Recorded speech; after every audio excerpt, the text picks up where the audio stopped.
पूरी सुविधा, पूरी व्यवस्था में बच्चों के ब्राइट फ्यूचर के लिए श्री राम इंटरनेशनल स्कूल, काको रोड, जहानाबाद। राज्य सरकार की ओर से जारी अधिसूचना में 1991 बैच के आईपीएस अधिकारी विनय कुमार को राज्य का नया डीजीपी बनाया गया है। विनय कुमार अब तक पुलिस भवन निर्माण निगम के डीजी के पद पर तैनात थे। सरकार की अधिसूचना में कहा गया है कि विनय कुमार अगले 2 साल तक बिहार के डीजीपी पद पर बने रहेंगे। डीजीपी विनय कुमार ने प्रेस वार्ता किया। इस मौके पर कहा कि public is police, police is public. Police के लिए जितने प्रावधान हैं, पब्लिक को भी उतने अधिकार हैं। अपनी जान की रक्षा के लिए पब्लिक भी गोली चला सकती है। पब्लिक के पास भी लाइसेंस वाले हथियार हैं। पब्लिक को भी अपराधियों के खिलाफ आगे आना पड़ेगा। पब्लिक के उदासीनता होने की वजह से अपराधियों को सजा दिलाना मुश्किल होता है। मुशर्रफ पालवी की रिपोर्ट। उनका शासन स्थापित करना हमारी सर्वोच्च प्राथमिकता रहेगी। कानून के शासन को स्थापित करने के लिए जितने भी नियम, परिनियम, अधिनियम हैं, सभी को प्रभावकारी ढंग से लागू किया जाएगा और अपराधियों पर काफ़ी सख्त नकेल कसा जाएगा और अपराधियों पर चतुर्दिक दिशा से प्रयास किया जाएगा। इन्वेस्टिगेशन को प्रभावी किया जाएगा।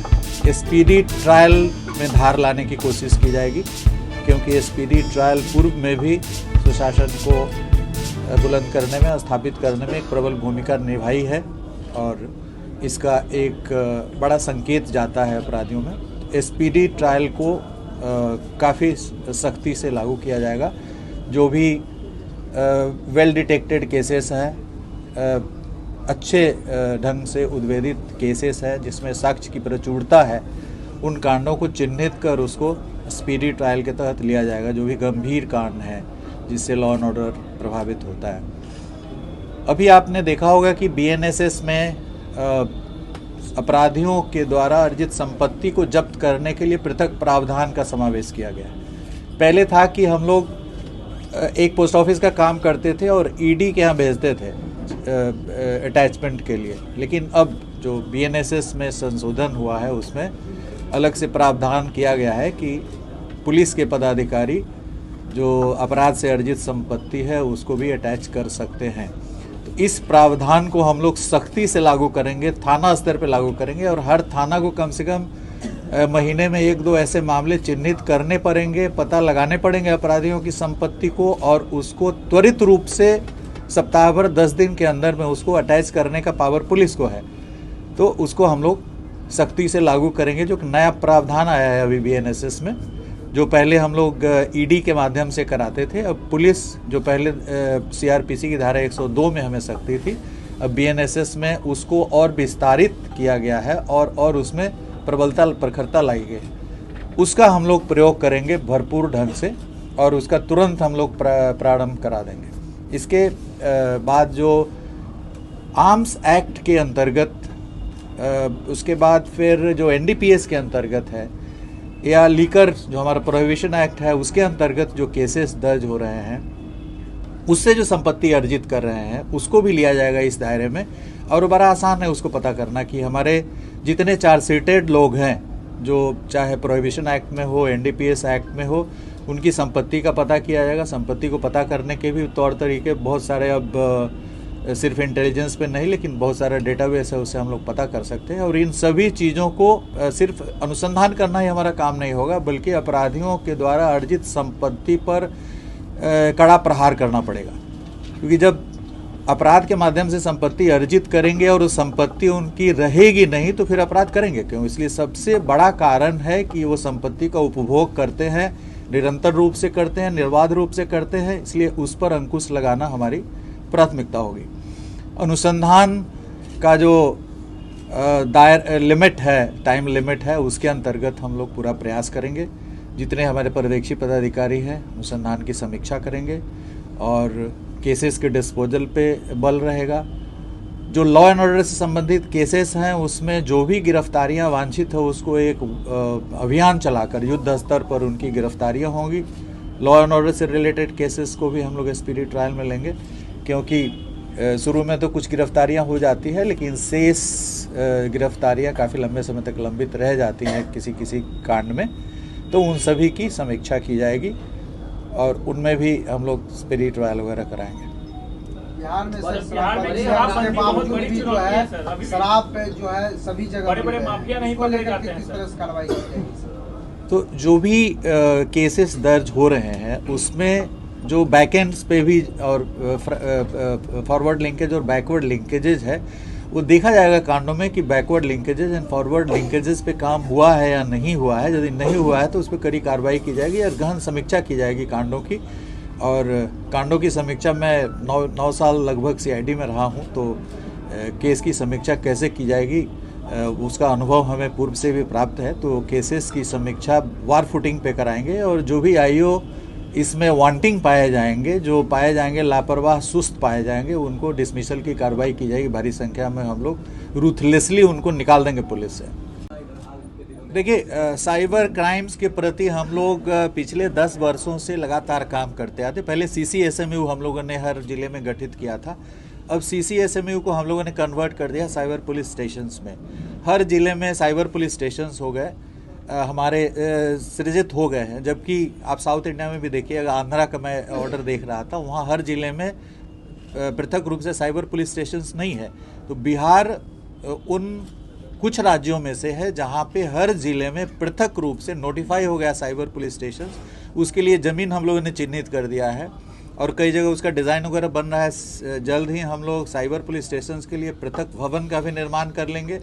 और साइबर पुलिस स्टेशन, जैसा कि आप जानते हैं कि DSP रैंक के पदाधिकारी उसके SHO हैं और साइबर थाने को काफ़ी सुदृढ़ किया गया है 2-3 वर्षों में।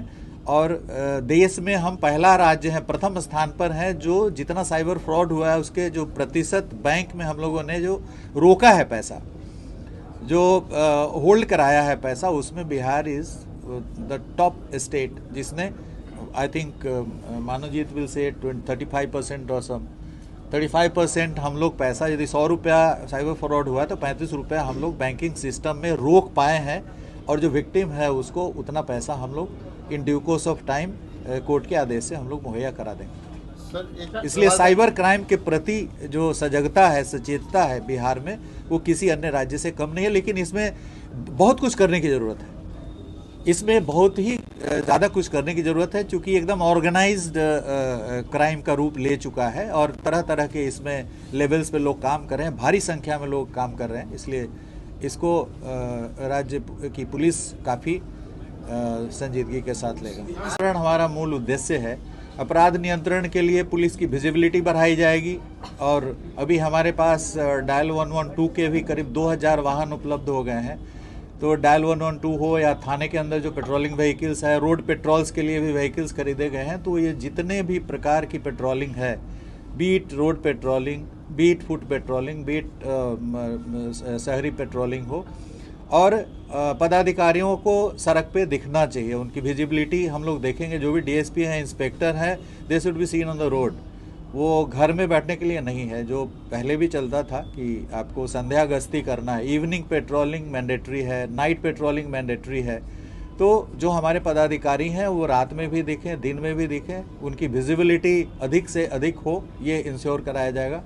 बीट पेट्रोलिंग शुरू की जाएगी, व्हीकल पेट्रोलिंग आदि शुरू की जाएगी। तो पेट्रोलिंग पे हमारी नज़र रहेगी, काफ़ी पैनी नज़र रहेगी। जेंडर बेस्ड वायलेंस से सर कैसे डील आउट करेंगे? आपका एक स्टेटमेंट भी सामने आया, despite of proper training department is not able to. नहीं, we have done excellent work in gender based violence. आपको याद होगा कि एक दौर था जिस समय वीडियो वायरल्स, आई थिंक 2017-18 में काफ़ी सारे केसेस हुए थे वीडियो वायरल के। राजगीर में आई रिकॉल की एक बबनी कांड हुआ था, जिसमें हम लोगों ने सिर्फ वीडियो क्लिप पे डिटेक्ट करा और उसमें गृह मंत्रालय द्वारा पुरस्कार भी दिया गया था नीलेश जी को। और उसको रिकॉर्ड टाइम में हम लोगों ने ट्रायल करा करके सजा भी कराया था। करीब दर्जनों कांड जेंडर बेस्ड वायलेंस के आए थे। वीडियो वायरल वाला एकदम हर सप्ताह में उस समय आ रहा था, तो उस पर हम लोगों ने काबू पाया था। सर, ये पेपर लीक का यहाँ बराबर हो रहा था, इस पर कैसे कंट्रोल कीजिएगा? देखिए, पेपर लीक के संबंध में नियमों को भी आप जानते हैं, जो संशोधन हुआ है, नियमों में संशोधन हुआ है, उसमें भी धार लाने का प्रयास किया गया है। और उसके बाद पूरे राष्ट्रीय स्तर पर जितने सारे स्टेट्स हैं, यूपी हो, राजस्थान हो, सभी स्टेट्स ने इसको काफ़ी सीरियसली लेकर के और अधिनियम में भी संशोधन किया है। और इसके लिए एक काफ़ी संजीदगी के साथ, काफ़ी सख्ती के साथ किया जा रहा है। जैसे आपने अभी देखा कि कांस्टेबल एग्ज़ाम हुआ, उसमें किसी भी तरह की कोई त्रुटि नहीं हुई। कल जो बीपीएससी का एग्ज़ाम हुआ उसमें भी जहाँ तक हम आप ही लोग मीडिया रिपोर्टिंग से देख पाए हैं कि वो कुछ अफवाहें फैली थी, लेकिन कोई इस तरह का मजबूत आधार अभी तक नहीं मिला है कि उसमें क्वेश्चन लीक हुआ। तो हमारा राज्य ही है जिसमें अभी जो बड़े स्तर पे जो कांस्टेबल का एग्ज़ाम हुआ था वो भी बहुत बड़ा एग्ज़ाम था, कई फेजेज़ में हुआ था, 4 या 5 फेजेज़ में हुआ था। बीपीएससी का भी एग्ज़ाम हुआ है जो सबसे महत्वपूर्ण एग्ज़ाम है स्टेट का। तो ये प्रभावकारी ढंग से, अच्छे ढंग से नए नए इनोवेशंस लाए गए हैं उसमें। जैसा कि अभी आपने देखा कि 3 घंटे पहले कौन सा पेपर खुलेगा वो किसी को जानकारी नहीं है, किसके हाथ में कौन सा पेपर लगेगा। तरह तरह के इनोवेशंस को इंट्रोड्यूस किया जा रहा है सो दैट हम जो लीक कराने वाला जो गैंग है उससे हम 2 कदम आगे रहें ताकि उनकी मंशा को हम विफल कर सकें। बेहतर शिक्षा सही मंजिल, Ramakrishna Paramhans Vidyalaya affiliated to CBSE New Delhi, 10+2 तक मान्यता प्राप्त। बच्चों के स्वर्णिम भविष्य के लिए डायरेक्टर चंद्रभूषण शर्मा उर्फ भोला बाबू के निर्देशन में बच्चों की जिंदगी को सही राह दिखाता रामकृष्ण परमहंस विद्यालय, यानी बच्चों का ब्राइट फ्यूचर।